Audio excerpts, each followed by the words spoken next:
Ang ginamit natin dyan sa gilid is 1.5 dahil gusto ng client is manipis.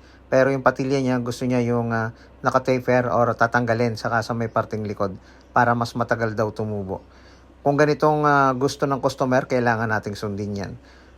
At tayo, suggestion lang kapag tayo ay nagbibigay ng gupit sa ating client. Ang makapagpasaya ng customer ay napaka-importante.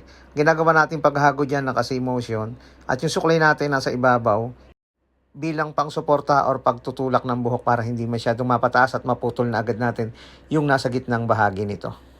Yung ganito kanipis ay pwede mong ihalin tulad sa barber's cut na gupit or yung nakasanayan ng mga Pilipino barbers na kapag ginupitan ay pangkaraniwan ay yung mga ganito na pang-opisina lang, simpleng gupit, manipis yung gilid kung ayaw nilang magpapudpud or ayaw nilang magpa-fade haircut.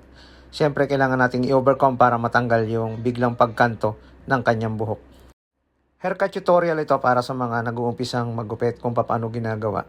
Sa pag-overcome, naka-slant, ganyan yung forma ng suklay para hindi natin mapuwersa yung biglang pagnipis ng buhok. Naka-slant, papunta sa iyo yung dulo. And then sabay sa paghagod ng clipper. Kaya kailangan talaga yung malaking suklay para hindi kayo magkamali sa paghahagod ng inyong clipper. And then, zero open natin, nipisan natin ng kunti yung patilya. Tansyado lang ito para hindi masyadong mapuwersa. Dapat yung hagod natin mga half inch lang kapag tayo nagtitaper or nagbubura ng patilya. And then kailangan din natin syempre ng fade brush para matanggal yung mga napuputol na buhok.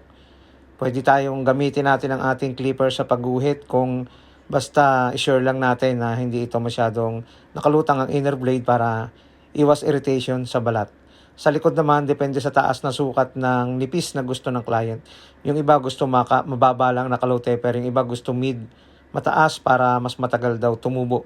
So, tatanungin natin yan at kailangan nating ibigay sa kanya yung gusto niyang gupit. Sa paggugupit naman, relax ka lang at makakagupit ka ng maayos. Next natin dyan, 0.5 or half guard para maging balance yung fading niya, maganda yung transition. Unti-unti is napapantay na yan. Basta manipis ang talim ng ating clipper, makakagawa tayo ng fading, lalo na sa gilid, saka sa may patilya. Laro-laruin lang natin yung adjuster, lalo na kapag nagsisiro tayo, para maging maganda yung pagbalanse ng pagkaka-fade nito. Diyan sa may patilya, ganun pa rin, ginamitan pa rin natin siya ng half guard. Saka syempre, balikan natin ng walang guide yan para maging maayos. At ayusin natin na paulit-ulit para mas maganda ang resulta. Siyempre, kailangan nating ahitan para maging mas malinis. Kasi minsan yung trimmer, hindi nasasaid yung mga natatanggal na buhok sa gilid. At yan naman ay tradisyonal na kinaugalian natin na every time magkameron tayo ng lines, gumawa tayo ng guhit, ay ating inaahitan. Ayun, okay na. Ganyan yung resulta na ginawa natin gupit sa kanya.